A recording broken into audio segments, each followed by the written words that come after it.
ભુજ મામલતદાર કચેરીમાં સ્ટેન્ડર્ડ એજન્સીઓના રિન્યુઅલમાં થતી વિલંબિત કામગીરી સામે national small saving agent association Gujarat દ્વારા ગંભીર આક્ષેપો કરવામાં આવ્યા છે।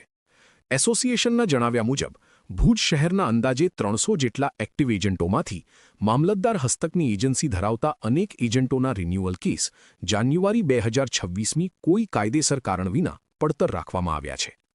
એસોસિએશનના પ્રમુખ કિશોર ભગદેવે આક્ષેપ કર્યો છે કે સરકારના નિયમ મુજબ 45 દિવસમાં અરજીનો નિકાલ થવો જરૂરી હોવા છતાં ભુજ મામલતદાર કચેરીમાં નિયમોની અવગણના થઈ રહી છે, જેના કારણે ટપાલ વિભાગની બચત યોજનાઓમાં કરોડો રૂપિયાનું રોકાણ અટકી ગયું છે અને સરકારી તિજોરીને પણ મોટું નુકસાન થઈ રહ્યું છે। કિશોર ભગદેવે જણાવ્યું હતું કે એજન્સીઓ સમયસર રિન્યૂ ન થતાં અનેક એજન્ટોની રોજગારી પર સીધી અસર પડી રહી છે અને તેમના પરિવારો આર્થિક સંકટમાંથી પસાર થઈ રહ્યા છે। બીજી તરફ નવા રોકાણ અટકી જતા સરકારને પણ કરોડો રૂપિયાનું નુકસાન થઈ રહ્યું છે।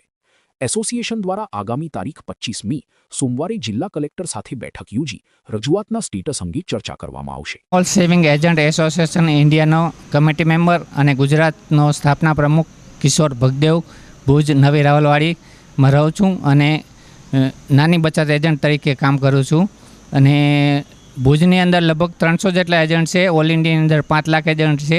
300 એજન્ટમાં 70% કલેક્ટરની ઓફિસમાં કાર્ય એજન્સીઓ ધરાવે છે અને 30% મામલતદાર કચેરીમાંથી એજન્સીઓ ધરાવે છે, જેમાં છેલ્લે જાન્યુઆરી 2026થી મામલતદાર કચેરીમાં રિન્યુઅલની પ્રક્રિયા અટકી ગઈ છે। કારણ પૂછવામાં કોઈ જવાબ મળતો નથી અને વ્યવસ્થિત રીતે કોઈ જવાબ આપતું નથી। આ કારણે અમે 13/4ના આરટીઆઈ કરેલ છે। આરટીઆઈમાં કોઈ ઉલ્લેખ આવેલ નથી અને ત્યાર પછી અમે પ્રથમ અપીલ પણ 14/5ના કરેલ છે અને છેલ્લે સોમવાર સુધી જો કલેક્ટરને મળવાથી જો આનો ઉકેલ નહીં આવે તો રાજ્ય કક્ષાએ ભૂપેન્દ્ર પટેલને રજૂઆત કરવામાં આવશે।